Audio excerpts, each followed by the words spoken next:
Bonjour à tous, je m'appelle Yannis Sordon, je suis étudiant en 3e année de droit à l'UPJV. J'ai participé en 2021 et en 2024 au concours d'éloquence organisé par Agena. J'ai remporté en 2021 le premier concours d'éloquence, puis par la même occasion en 2023 le concours d'éloquence national de la Fête du droit avec Augustine Janssen à la faculté de droit de Douai. Donc le concours d'éloquence, c'est un concours qui est organisé parfois par l'UPJV dans lequel on doit s'exercer sur une thématique ou un sujet donné. En l'occurrence en 2021 et en 2023 c'était sur le thème des violences sexistes et sexuelles faites aux femmes, mais aussi aux hommes. Il fallait du coup s'exercer et prendre la parole sur un sujet donné par avance. Par la même occasion, qu'est-ce que c'est l'éloquence? C'est le fait de persuader, voire même convaincre son jury en utilisant le regard, la gestuelle, l'intonation, les silences dans le discours, au fin de d'émouvoir et de totalement emporter la conviction du jury. Alors pourquoi j'ai participé au concours d'éloquence? Dans un premier temps, c'était d'abord pour moi-même, puisque j'ai toujours voulu m'essayer dans des événements comme celui-ci, prendre la parole en public sur des thèmes qui me tiennent à cœur. Et par la suite,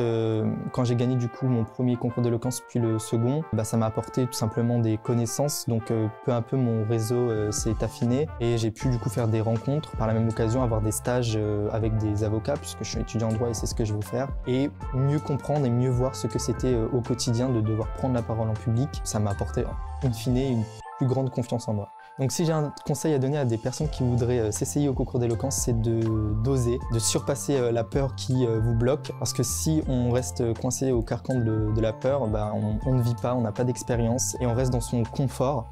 Alors que si on la surpasse, vous allez vivre vraiment une aventure enrichissante, vous allez avoir des expériences folle dans le bon sens du terme. Si je dois vous convaincre de participer, tout simplement, c'est que le concours d'éloquence, ça n'est pas que réservé aux étudiants en droit. Et pour preuve, l'étudiant qui a gagné le concours d'éloquence organisé par l'association Agena l'année dernière, c'est un étudiant en mathématiques. Et ça montre bien que l'art oratoire ne s'arrête pas aux études de droit. Au-delà de ça, l'art oratoire, on le rencontre tous les jours à la fac, quand on doit prendre la parole en TD par exemple, à un entretien d'embauche.